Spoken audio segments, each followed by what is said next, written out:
An analyst from Nigeria as leaders meet to deliberate on plans put forward by military chiefs. Also tonight, experts question Bank of Ghana's justification for 60.81 billion Ghana cedis loss for the year 2022.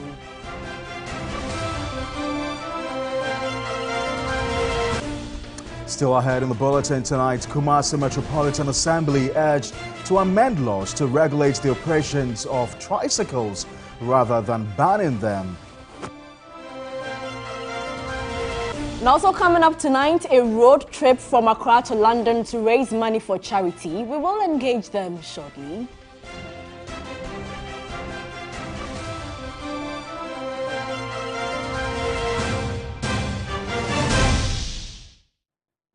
We've got details of all these stories plus many more coming up in the next 60 minutes. Remember, we're streaming live on Facebook. We're also live on your DSTV channel 279. You can join us with your views, comments and suggestions on any of our top stories this hour. Feel free to visit any of our social media pages on Facebook and on Twitter. Now to our very first story, and Niger's new military junta has asked for help from the Russian mercenary group Wagner as a deadline nears for it to release the country's ousted president or face possible military intervention by the West African regional bloc, according to an analyst, while the request came during a visit by a coup leader, General Salifou Mode, for neighboring Mali, where he contacted someone from Wagner, Wassim Nassar, a journalist and a senior research fellow at the Sofan Center, told the Associated Press. Now, Niger's junta faces a Sunday deadline set by the regional bloc known as ECOWAS to release and reinstate the democratically elected president Mohamed Bazoum, who has described himself as a hostage. Well, defense chiefs from ECOWAS members finalized an intervention plan Friday and urged militaries to prepare resources after a mediation team sent to Niger Thursday wasn't allowed to enter the city or meet with the junta leader, General Abdulhamani Chieni. Well, according to ECOWAS, Commissioner for Political Affairs, Peace and Security, Abdel Fattah Musa, all the elements that will go into any eventual intervention have been worked out, including the resources needed, the how and when the bloc is going to deploy the force.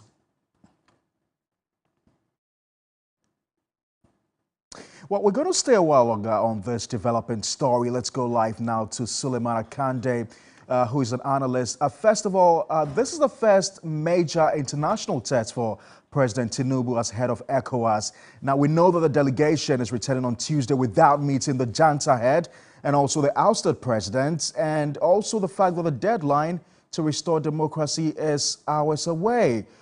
Will there be a military attack? Thank you for having me. Will there be a military attack or not is a function of time, and the time is tickling very hard. ECOWAS members and head of state gave an ultimatum, which ultimatum ends tomorrow, that is Sunday, to the junta that they should immediately release President Bazoum and restore democratically elected back, and they should restore back the democratically elected president of the country. Personally, I think this is a very dicey moment for ECOWAS and ECOWAS and at the same time Nigeria, because attacking Niger or trying to do anything in the country will cause a lot of humanitarian crisis. So I think the options are not exhaustible. They're still meeting and still finding a way through it. So personally, I'm very optimistic there won't be any attack on Niger. There seems to be some sharp division within ECOWAS itself, as you've seen the military-ruled Mali, Guinea, as well as Burkina Faso siding with a new Nigerian junta. This was expected, wasn't it? Yeah, this is expected. You see, it has, if you look at it, I think about 5 countries in ECOWAS are being ruled by the military for now, which is not really speaking well for the development of democracy in West Africa and by extension Africa. So it's having a divided house at this time. I think is something that is very very normal to see. But at the same time, you remember that the president of Nigeria, that's President Tinubu, aside from being the president of Nigeria, is also the leaders of ECOWAS. So he has a kind of responsibility in keeping the ECOWAS region together. And for someone that fights for the restore of democracy in Nigeria, he will make sure that anything that it takes for democracy to be restored in Nigeria is done. Now, just in case there's a likelihood of war, which countries are likely to contribute troops to this military force? No, already, you see, the truth is this. Nigeria accounts for about 52% of the ECOWAS membership. But the truth is this, well, if it comes to having going to war, Niger or the Mali or Burkina Faso, they are not at the advantage side. Because militarily, Nigeria has about 230,000 active military personnel. That is excluding reserve personnel. All of these countries combined together did not even have up to 100,000. So all we're just saying is that these countries are like brothers, and we should find a diplomatic way of solving this problem. Going to war will not work for anybody because already we have a lot of humanitarian crises in the Sahel. So you have the problem of Boko Haram, you have the problem of ISIS infiltrating. And remember, Nigeria and Niger, they are like Siamese twins. They share a lot of things in common. Niger is the buffer zone between Nigeria and Libya. If Nigeria if there should be war in Niger, the spillover war automatically comes to Nigeria and vice versa. Most of the internally displaced people in Nigeria, some of them are in Niger, and some people in Niger also are in Nigeria. Suleiman Akande is an analyst. Join us all the way from Nigeria. Thank you very much, sir, for your time, and good to have you on News 360. Let's continue with the rest of our stories. And a road trip from Accra, Ghana through many African countries to London, United Kingdom via other European countries, covering a distance of about 10,000 kilometers, is the subject of this epic tale. Teddy Kwabena Pipra and his fellow 11 members of Wanderlust Ghana, a team of philanthropists and travel enthusiasts, have set out on this journey. Along the way, they have passed through La Côte d'Ivoire, Mali, Guinea, Senegal, Mauritania, and Morocco before entering Europe and sailing to Spain via ferry. They are still on the move, and very soon they will come to the final leg of this epic journey. And we have them right here via Zoom to discuss this interesting journey. Thank you so much for your time, guys. And we are so excited for you. This is indeed a unique and proud Ghana moment. Tell us about this epic journey that you're undertaking to connect communities in Ghana, Kenya via digital learning. Can you unmute? Thank you very much for having us on your show. We are just a subset of the group. There's myself, Kwabena Irebi. We have Franklin Peters, and the youngest of the group, and Franklin's son, Quincy. So we've just taken a pit stop en route from Geneva to Calais, and finally into UK to have this conversation. But it's been a fantastic experience. It's a journey that started maybe about 3 years ago when Kwabena Pipra, Ojo Saka, Adomensa, and Richard Denim conceived this trip. COVID did not let it come to pass, but thank God that things have now calmed down and we've been able to join them and undertake this epic journey so far. And you're hoping to raise $100,000. What's the backstory to this feat?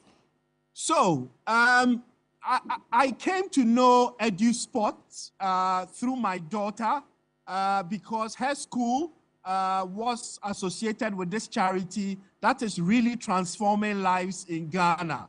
So what EduSport does is they set up these low-cost community-led, emphasis on community-led libraries, which provide resources to children in the rural areas of Ghana. So far, EduSport has set up 50 centers across the country. Now, the key takeaway for us is the fact that throughout these areas, there is very little technology, if anything at all. So we are hoping to raise this money to equip all these centers with basic technology like tablets. Effectively, we want to bridge the digital divide for our children in the rural communities of Ghana. That is the immediate intent. Then there's a wider strategic intent of even taking this to a bigger level, where under the steering of Mr. Richard Enim, we are looking to see if they could raise a $1 million digital catalyst fund that would equip primary schools in rural areas with digital centers as the world moves into an AI age. Now, before you go, tell us what went into planning of this trip. What were some of the challenges that you encountered on this road trip? So clearly, there's a lot of research that has come in, and maybe I'll turn over to Franklin to tell us about some of his experiences so far. Oh, okay. It's been a wonderful trip. We started from Ghana and we are going to London. It's been a long drive. Crossing borders has been difficult in the African countries, but we made it through. Yes. Driving through on the Sahara Desert was very, very, very tough, but we did it, and we made it through to Spain, and we are now in France. Yeah. So it's been a good experience, we have to say. I think our eyes were opened very much to the realities of life in all of the African countries we went through. Our experiences at the borders tells us that there is still a lot of work to be done to bring the African Continental Free Trade Agreement into reality. We need to ease movement of people across our borders. The second key takeaway for us is also the level of infrastructure across African countries, which varies. We have the clear standouts like Senegal, where from entry to exit, we were on perfect roads. And to certain extremes, to be fair, Ghana, we're not really up there. The drive from Accra to exit Ghana was pretty slow. So there's still some way for us to do to catch up with the rest of the other countries. Did you get the needed support also from corporate Ghana? Not really. We haven't had much support, but it's never too late. We've told you about our interventions that we want to do for EduSport. So anybody listening to us, please go to edusport.org and help the cause. So it's not too late for corporate Ghana to come in and support us. But so far, not really. But we also need to call out the positives. We've had people in Ghanaian embassies and missions along the way who've been so supportive. From the embassy in Mali to the honorary consul of Ghana in Mauritania. And today we were also hosted by the ambassador to Geneva. And as well, lest I forget, the ambassador in Morocco also hosted the team in Rabat. So we've had that support from Ghanaian missions abroad, which is a real positive, I have to say. All right.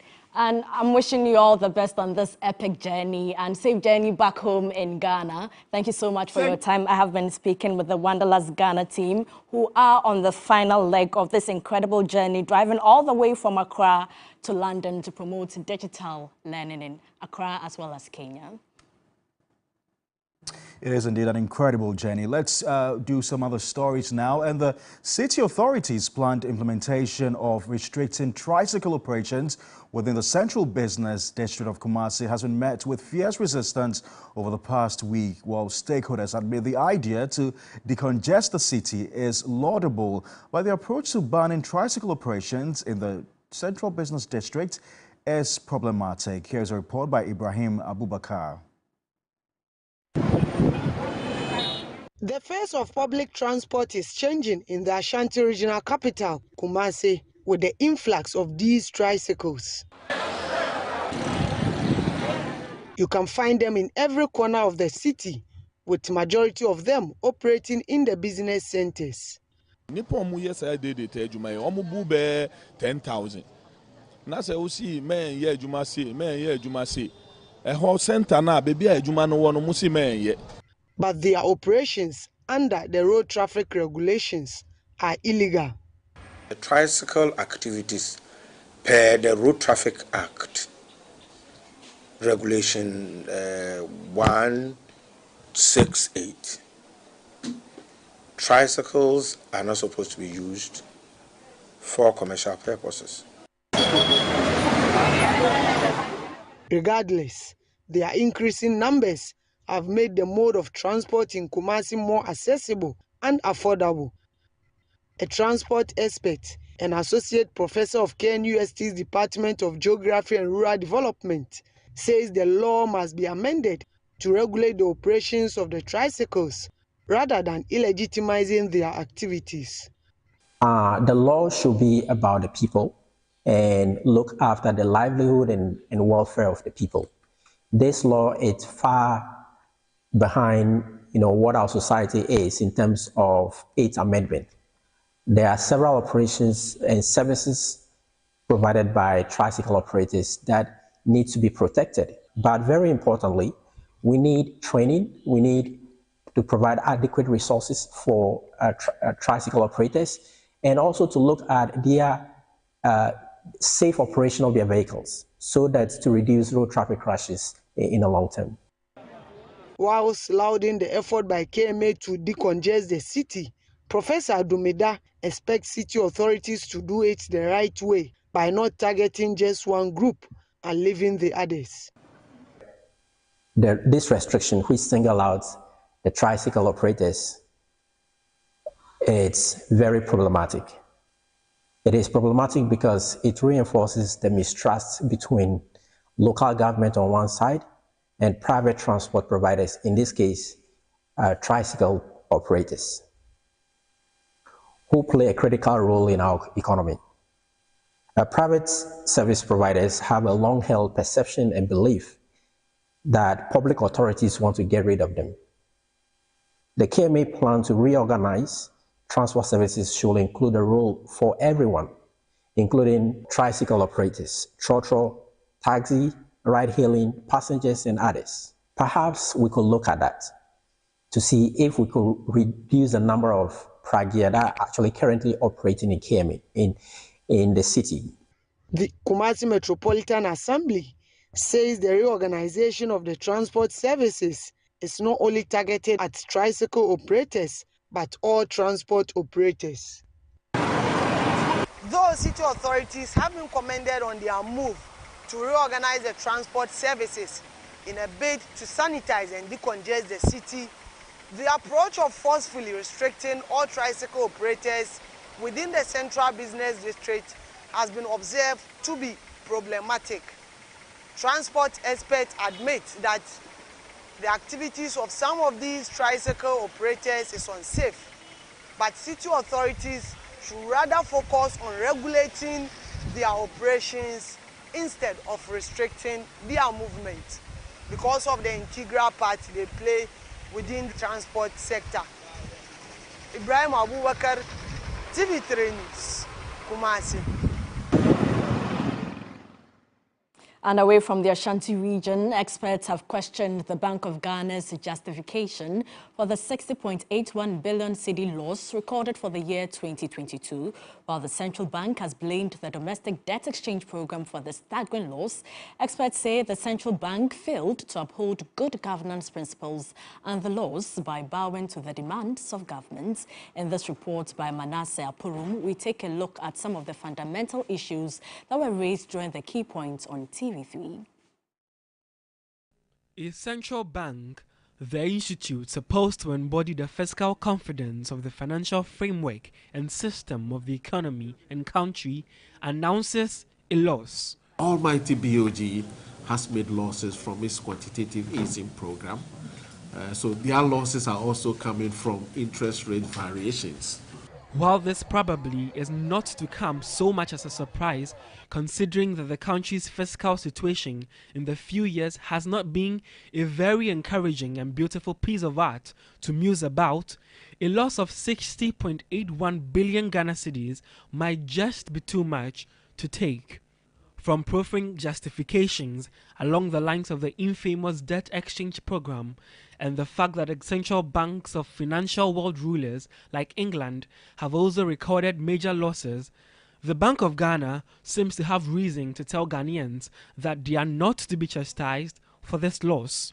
But considering that the central bank switched from making a profit of about 1.5 billion Ghana cedis in 2020, 1.2 billion Ghana cedis in 2021, and to a loss of 60.81 billion Ghana cedis in 2022, and with its equity currently standing at negative 55 billion Ghana cedis, the issue of recklessness on its part leading to this loss will definitely come up, most especially when the central bank's financing of government's business and printing of notes have been an issue of concern in recent times. And so Member of Parliament for Cape Coast South, Kweku Ricketts-Hagan, tells the Bank of Ghana not to tickle itself and laugh. He will not buy the justification of the debt exchange program. How can Bank of Ghana claim that it is the debt exchange that has cost them that money? The explanation you were giving about all the things that happened that they had to pay for, it's quite tangible for me to understand. The Bank of Ghana might just find itself in deeper waters as more experts demand answers to various questions, pointing to their refusal to accept hook, line, sinker, whatever explanations being offered by the central bank. From the financing side of the equation, it is not all down to the debt exchange. It's really fundamentally down to the government relying and using the central bank, in my words, as a piggy bank to finance the deficit. In fact, to Professor Godfred Bucking of the University of Ghana, the central bank is losing its essence. It has lost its birthright. We failed to get the balance sheet of the central bank, but largely also because the central bank sold its birthright in the first place. The legal consequence of this situation in which the Bank of Ghana finds itself is not missing on some legal practitioners also, as they take a swipe at the Bank of Ghana for creating its own mess by a wanting disregard for laws. Such impunity is too much. It's too much. The law says don't exceed by, don't take deficit financing more than 5%. But you have gone triple. But former Deputy Managing Director for the National Investment Bank, Alfred Thompson, offers some more insight into why people might just want to go easy on the Bank of Ghana. If they also leave it that, listen, okay, we are the central bank, we have to just watch and make sure that inflation doesn't go up, and it will bounce back at them, and inflation will rather go skyrocketing. So they needed to take a decision on what to do, whether to pay and face the consequences or to leave it and let inflation go high. In the end, the loss has been made, and even though there remain numerous questions to be answered by the Bank of Ghana as posed by experts, it eventually lays on the central bank to actually convince these aspects and the entire populace about whatever justifications they are offering. Manasseh Apurum, TV3 News, Accra. A reminder, you're still watching News 360. This is our major news bulletin for the day. Let's take a quick dash to Ada, where President Akufo-Addo has appealed to the chiefs and people of Ada to support Electrochem Ghana Limited, which is now running the Ada Songo Lagoon. While speaking at a Durbar to mark this year's Asafo Tufiame Festival, the president said the project will not only bring development to the area, but also to the country at large. I'm very happy that the people of Ada have come to support the activities of the Songo salt development by Electrochem. We want all the people in Ada to support this project because the project has the capacity to transform the economy and the lives of all the people of Ada and our country. So I want all of you to continue to give maximum support to the activities of Electrochem. A lot has been done in roads across the country, but there's still a lot more that will be done. And you can be sure that our government will not leave out the people of Ada. I'm also happy that the Gallup program, which the Ministry of Education is doing with the support of the World Bank to address poor educational standards in some of our less well-endowed schools, is also working here in the Ada area. And I believe that very, very soon we will see an improvement in the educational outcomes of schools in this area, and that the poor outcome that you have had up till today will be a matter. And God willing, I'll be back here again before I finally step down in 2020-25, when the MPP will have broken the 8. And away from Ada, new HIV infections among men are significantly lower than those of women, raising questions about the true nature of HIV, which is often attributed to women. Emmanuel Samani has more. The Ghana AIDS Commission's 2020 HIV estimates show a 2.6% increase from 2021, with 354,927 people living with the disease. 1,000 are males, while 290,000 are females. This gender disparity affects HIV management in the country, highlighting the need for better understanding and addressing the issue. We will want to see a much sharper decline, a much steeper decline for us to achieve epidemic control by the year 2030. But as it looks, it is not promising at all. And so we have to continue, doubling our efforts to ensure that we reach the coverage levels. We've been finding out why men are reluctant to check their status. My God, I'm saving. He's my healer and my maker. So all the time, my trust on him. Don't just be playing on the street and then think and say there's some spirit somewhere that will guide you and other stuff. Let's be safe. Well, I believe myself, so I don't know the reason why I should go and test it. Well, I'm strong. I don't engage in myself in those kind of acts, so I don't. You're sexually active. Yeah, sexually active. Yeah. Women often visit health centers for various reasons, while men do not. Dr. Jenfi identifies issues requiring attention. Why are we having almost the same number of people getting infected and dying at the same time? That's a very important issue we have to look into. But the point is that you first have to know your HIV status to receive the treatment and care services that will keep you alive, productive, and healthy. Ghana aims to achieve zero new HIV infections by 2030 through inclusivity, awareness, and strategic interventions. Collaborations between government agencies, healthcare providers, NGOs, and community advocates is crucial for a healthier, more resilient society. Members of the bar and the bench have been cautioned by 4 retired Supreme Court judges from the Volta region to conduct their business with integrity. In their opinion, the long duration sometimes spent on cases in the court would not exist if lawyers treated their clients with honesty.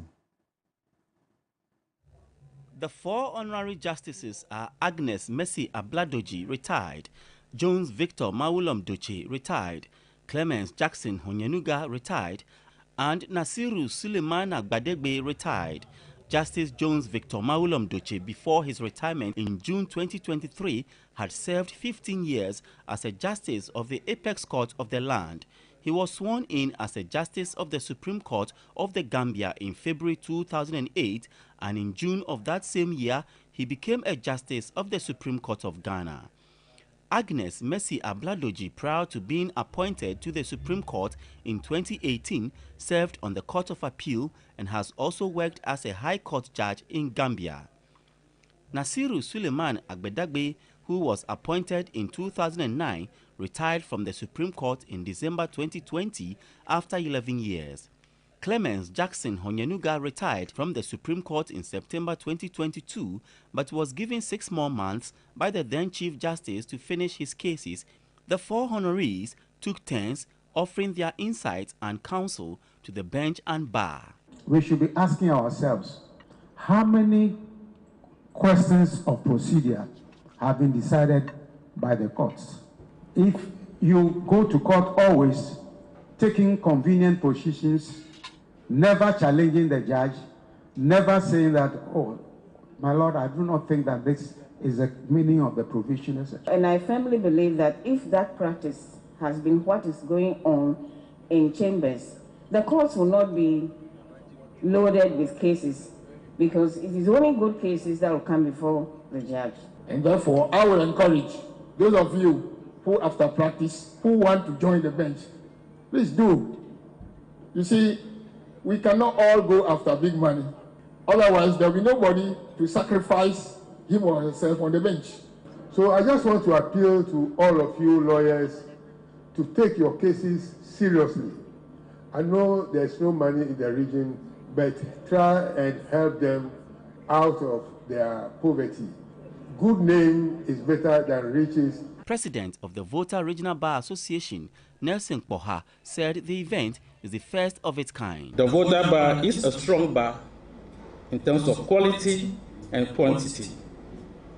Almost every lawyer in the Volta region with a practicing certificate is a member of the Ghana Bar Association.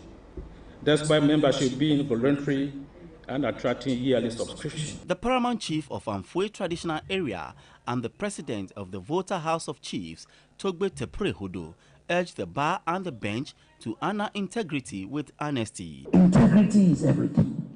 No matter what the circumstances are, resist that temptation to be bought or to have you sacrifice your integrity. The Volta region's representative on the Council of State, Togbe Francis Seth Nyonyo, urged Ghanaians to come together to fight poverty.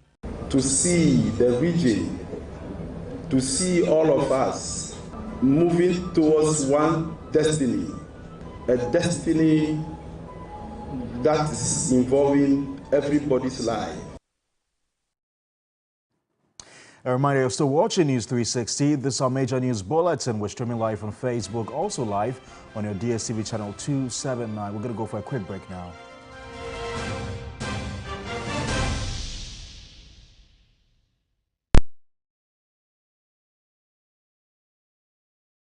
Ladies and gentlemen, we're going to demonstrate to you the superior properties of Flamingo paint as compared to other paint brands on the market.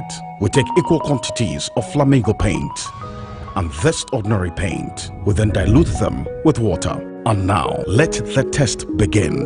The gentleman on the left is going to apply the ordinary paint, and the gentleman on my right will use the Flamingo superior paint. As you can clearly see, Flamingo has the obvious better hiding. Furthermore, Flamingo has painted a much larger area. You know, one bucket of Flamingo paint is equal to several buckets of any other paint brand on the market. Flamingo paint is made with superior formulation to give superior durability, superior hiding, superior coverage. Flamingo paint, simply superior. Are you tired of struggling with bad financial situations? At Quick Credit, we understand the difficulties that come with transitioning to a better one. That's why we're here to simplify the process for you. With loan facilities from 1,500 cedis upwards, all you have to do is call and we will take care of the rest.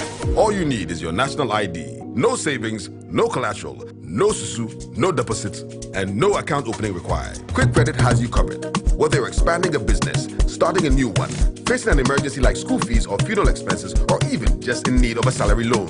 What are you waiting for? Call Quick Credit today. 0302 200 390 or 059 692 0833. We do not give loans via the internet. Quick Credit is regulated and licensed by the Bank of Ghana. Terms and conditions apply. Quick Credit. Lending made simple. Whenever you fly to space or take your first step as baby, SoftCare always stays with you. New SoftCare Space Series is rooted from space technology. Keeps you dry and comfortable for 12 hours long. Offers you the most effective protection during your space journey. SoftCare. Protect your leap. Who no like chop money? They want chop money is here.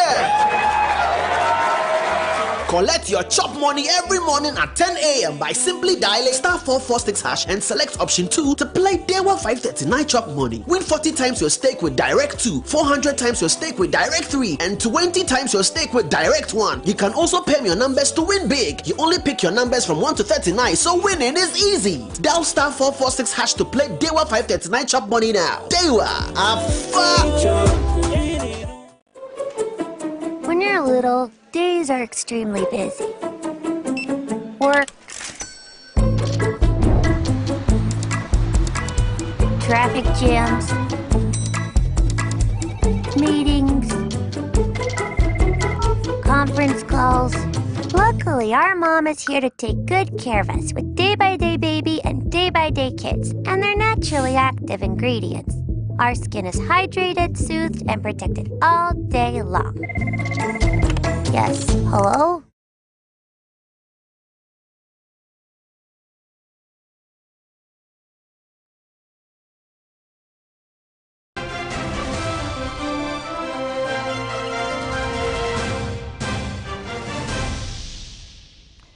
Let's continue with the rest of our stories. And 62% of primary school pupils in Ghana cannot read.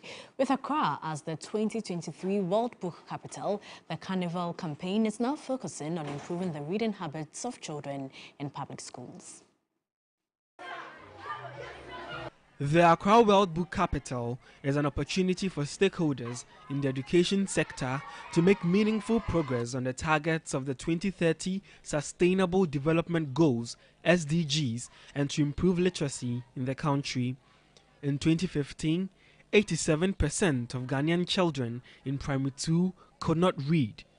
This has, however, declined to 62% as a result of government interventions, especially the National Standard Test. In a bid to improve the culture of reading among primary pupils in public schools, the Carnival campaign made a stopover to the Dansoman B cluster of schools. Every child who is in this school and who is going to become a reading champion, we say thank you for your enthusiasm. In fact, our team has really enjoyed being here because you have been so helpful, so happy, so passionate to take part in the activities. Broadcast journalist Portia Gabo advised pupils on the importance of reading. Reading, no matter your background, it pushes you up to be at par with anybody. That despite your background, you can still make it in life if you are able to read. The Carnival campaign by Pebby Cups is a year-long campaign to improve the reading and literacy habits among pupils in Ghana.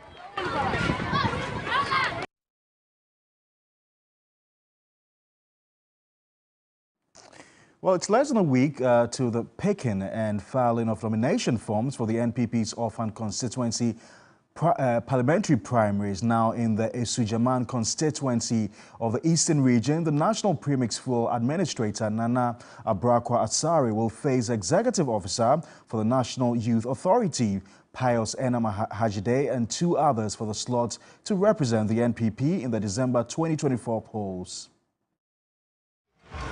Although Esujaman is a swing constituency, it has been dominated by the NDC over the years. But the narrative changed in 2004 after the NPP's Kofi Osei Amea won the election. Ahead of this year's NPP Orphan Constituency primaries, many big names, including the young and old, have picked forms to contest the primaries at various constituencies. In the Esujaman constituency, 4 people have picked forms to contest. One of the 4, the National Premix Fuel Administrator, Nana Abrakwa Asare, submitting his form, points to an emphatic win for him and the party. Municipal and district chief executives and some parliamentary candidates in other constituencies have all thrown their support behind Nana Abrakwa Asare. One thing that is drawing all of us closer is the personality of Nana Abuakwa. Nana Abuakwa is a unique candidate. Unique in the sense that his human relations are excellent. Nana Abuakwa Asare is confident of winning the NPP primaries and the seat in 2024.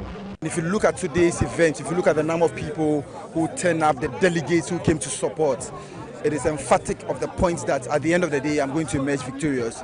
They want somebody who is able to cut across all levels, somebody who is able to relate to them. And this is why they want Nana Abuakwa Asare.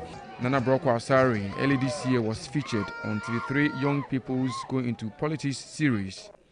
The story of young people going into politics is not new, with the 30-year-old democratic dispensation of the Fourth Republic. Joseph Armstrong, Gold, Alugbe TV3, Isojaman, Eastern Region. 100 farmers in the Wa East District of the Upper West Region have undergone climate-smart agriculture training with a focus on conservation agriculture. The training, which forms part of the USAID Feed the Future Ghana Market Systems and Resilience Activity Project, aims to promote the use of improved crop varieties to enhance good yields, even with limited amount of rainfall. The traditional way of farming by normal plowing has been identified as a practice that leads to the destruction of farmlands, thereby affecting productivity. Farmers, as a result, are being encouraged by experts to embrace conservation agriculture that minimizes the destruction of farmlands. Experts say the implementation of conservation agriculture leads to significant improvement in soil biological, physical, and chemical properties, resulting in improved soil structure and aggregate stability. Described as a climate-smart farming method, conservation agriculture augments water infiltration and retention capacity and reduces runoff and direct evaporation from the soil. The training, which is expected to cover 550 smallholder farms across the region, kicked off with 100 farmers, largely women, from the Logu community and its environs in the Wa East District. In minimal tillage, you are just preparing your land with less destruction of the land and of the soil. So in this, we have what we call, you do direct seeding, that is zero tillage, where you can just use herbicides possibly to condemn your field, then you do direct planting. The farmers were introduced to the concept of climate change and how they could adapt to it through climate-smart agriculture practices such as tillage management, agronomic practices, and how to handle the crops after harvest. This is a concept under climate-smart agriculture, which we call conservation agriculture. This is a system that we want to be friendly with the land without disturbing it in production and giving life to the earth. They also learned about crop rotation, zero or minimum tillage, nutrient management, and the best application of fertilizer. I think this today training that I've trained here will give me more yields than the dead method that I was using. First, we use tractor to harvest our place, but now as we know the new method, I know it can help us as we are using the straight lines. We have sports news coming up shortly with Aniela Alute.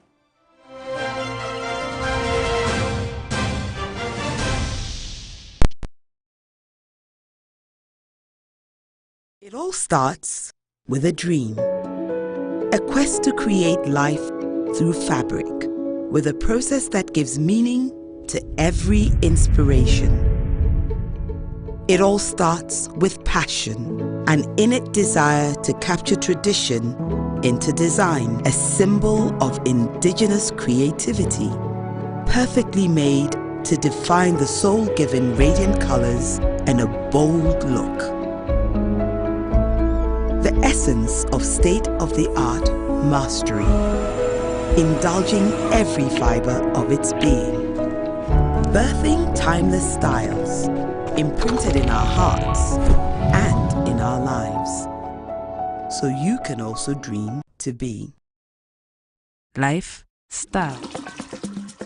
Many people think I get whatever I want because I'm a popular actress. But no, That is not true. Me ankasano. Adebia mi yebiano. Me shishimpe papano. And when I find it, I stick to it. My shishimenya Bell Pack tissues. Bell Pack ewe tea roll. Bell Pack tea roll. Soft, but not weak. Strong, but not hard. It is smooth. Me yusua, me hotome. It's just perfect. Same as the kitchen towel. What about what? What me the papaye? What me soki? Echimu esa pepa. One Bell Pack kitchen towel lasts longer and saves you money. It's time you switch to Bell Pack today. Say your pocket tissue, table napkin, tea roll, and a kitchen towel. Bell Pack is simply the best. It's just perfect. Nothing feels so good like Bell Pack. It's the Premier League, all on DSTV. All the goals, clashes, and moments. All of Rashford, Salah, and Saka. Their start is getting better and better. All in the language of your choice. All in HD. Available on all these bouquets to choose from. To watch on all these devices. Get DSTV with an HD decoder plus 1 month compact for 299 CDs. It's the Premier League, all on DSTV. Sports segment is brought to you by Bell Pack Tissues.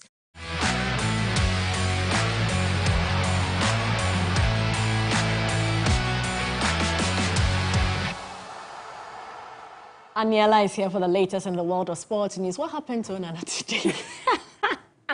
It was a little abysmal, but Manchester United are making some more signings, so I'll be reporting on that shortly. But then we start off with some transfer news. An English Premier League side, Brighton, have reached an agreement in principle with Ajax to sign Ghana's Mohamed Kudus for about 40 million euros. Kudus is reported to be close to agreeing personal terms with Brighton in what is likely to be a record signing. The deal has not been finalized, but Kudus remains a key target for Brighton to compete in the Europa League.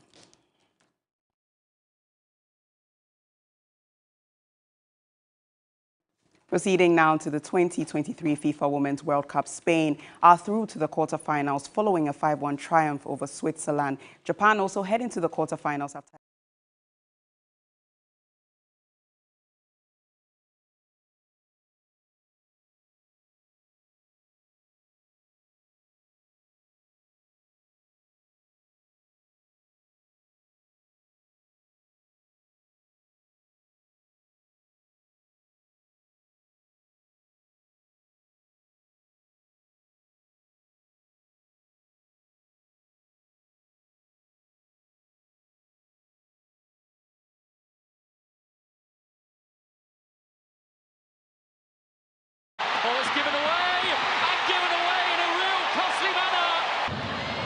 Japan spring forward, terrific pass.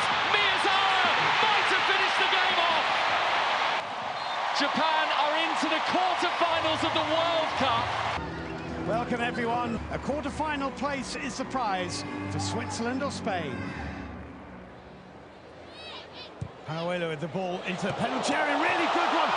What an extraordinary save that was. But that's in. Spain have the lead. Aitana Bonmati with the follow-up. And they're in front inside 5 minutes.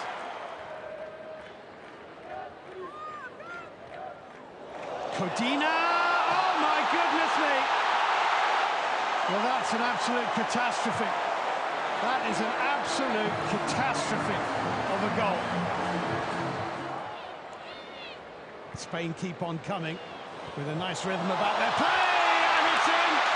Has done really well, got away from Ibergun, can get the cross in, nodded down by Redondo. Great feet, Bonmati, brilliant, brilliant goal. In goes yet another Spanish corner kick, their 7th, could drop anywhere, drops in, 4-1. And the Swiss have got themselves into trouble here, and that's swept home. And Spain are into the quarterfinals of the 2023 FIFA Women's World Cup. Heading over to England, a new season of the Premier League is almost here, and to kick things off, it is Manchester City against Arsenal for the Community Shield. Pep Guardiola says Arsenal are in a better place physically than Manchester City at this stage. And so it all begins again with the traditional curtain raiser, the Community Shield. The best two teams in England are here. New ones, especially this Community Shield. The last 3 years we played, but against Sevilla in next weeks and in Saudi Arabia in the winter time. So give you opportunity to play it once we are there. Of course, we're going to try. Now know how we are right now, the situation that we are. So we finish 2 weeks later than Arsenal. We start 2 weeks later than Arsenal. So we are not in the best way. Always we struggle to restart every season. But it's a final, and hopefully our mentality can help us to be there and compete like we have to compete against them and try to win the title. When it hits the shot, and City are level at the Bernabeu. Staying in England, Manchester United have completed the signing of Denmark striker Rasmus Højlund from Atalanta for £72 million. The 20-year-old who joined the Serie A side in 2022 and scored 10 goals in 34 appearances last season moves to Old Trafford on a 5-year deal. He is United's third summer signing after Mason Mount joined from Chelsea and goalkeeper Andre Onana from Inter Milan. Moving on to a rather interesting report, the Kennel Union of Ghana held the annual August Classic Dog Show with dogs of different breeds, showcasing their skills with their breeders. 3 Sports, Prosper Kuzo has more. The show is just about to begin. In Ghana, many sports remain in the minds of citizens, with boxing and football dominating with immense awareness and richness in history.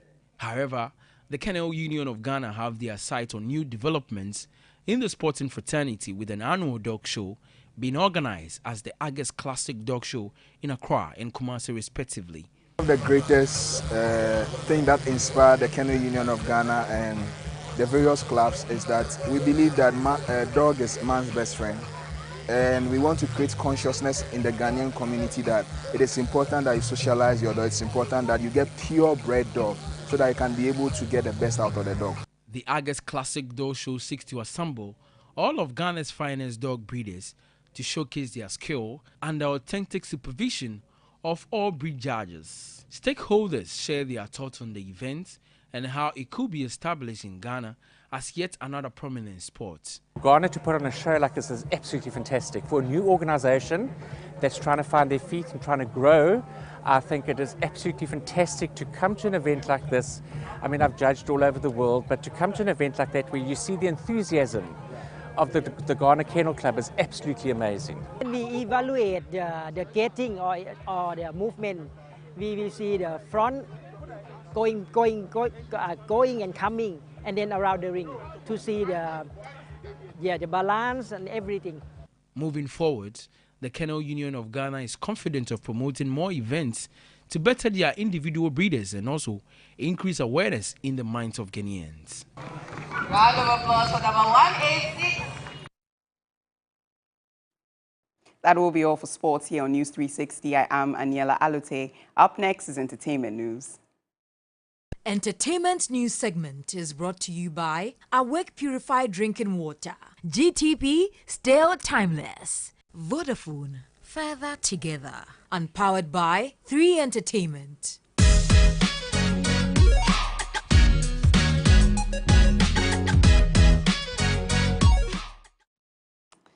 Tonight in this segment, the 2023 Ghana Music Awards UK has been launched, with organizers unveiling nominees for the 7th edition. Top talents like Black Sherif, Sarkodie Shatawali, PSA Esther Stoneboy and Ken Promise are in the race for the top category of the year. In all, 40 categories were announced.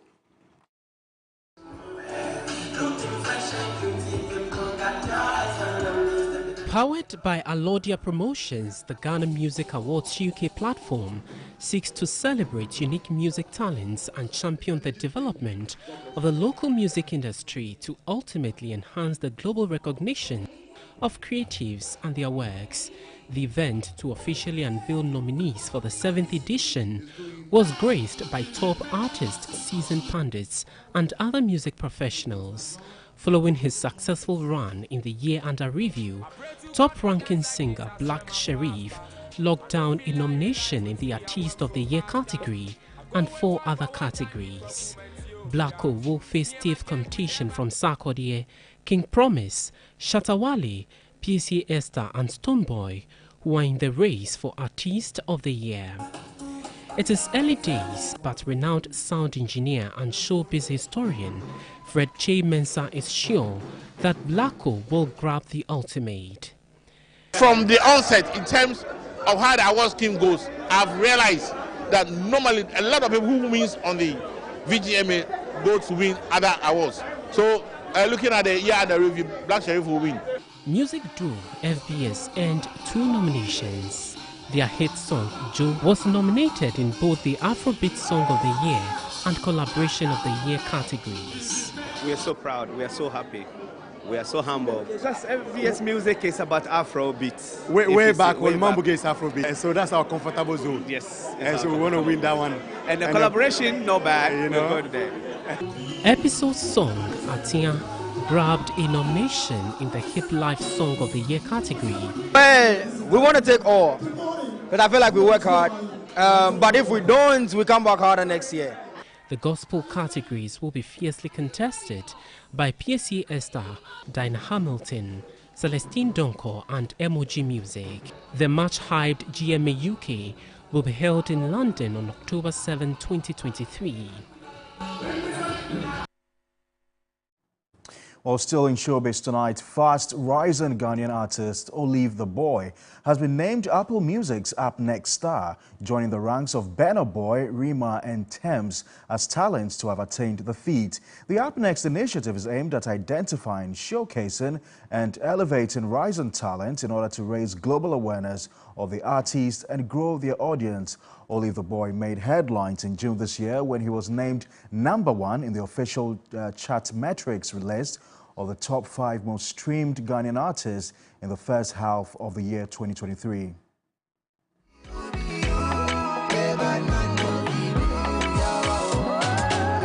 I wanna live for ya, baby, whatever you want, all for you. My love, I wanna. Still ahead in the bulletin, we've got the very latest in the world of international news. Police have arrested Pakistan's former Prime Minister Imran Khan in Lahore on Saturday after a court sentenced him to 3 years in prison for illegal selling state gifts. This could potentially bar the opposition leader from contesting an upcoming election. Legal experts say the guilty verdict reached by an Islamabad district court could eliminate Prime Minister Shehbaz Sharif's greatest rival in a national election expected to be held in November. This arrest is the latest in a series of blows that have weakened Khan's political standing after he fell out with Pakistan's powerful military and his party splintered. Meanwhile, Khan's political party, PTI, said in a statement it had already filed another appeal to the Supreme Court earlier on Saturday. At least 10 people have died and 18 are missing after torrential rains parted Hebei province in northern China. Officials evacuated more than half of its 11.5 million people by noon on Saturday from areas thought to be at high risk of landslides and floods. Storm Doksuri, which hit mainland China last week, has brought the worst rains in 140 years. China's weather agency issued a red alert to warn people about the geological risks. Hebei province, neighboring Beijing, is said to be one of the worst affected areas.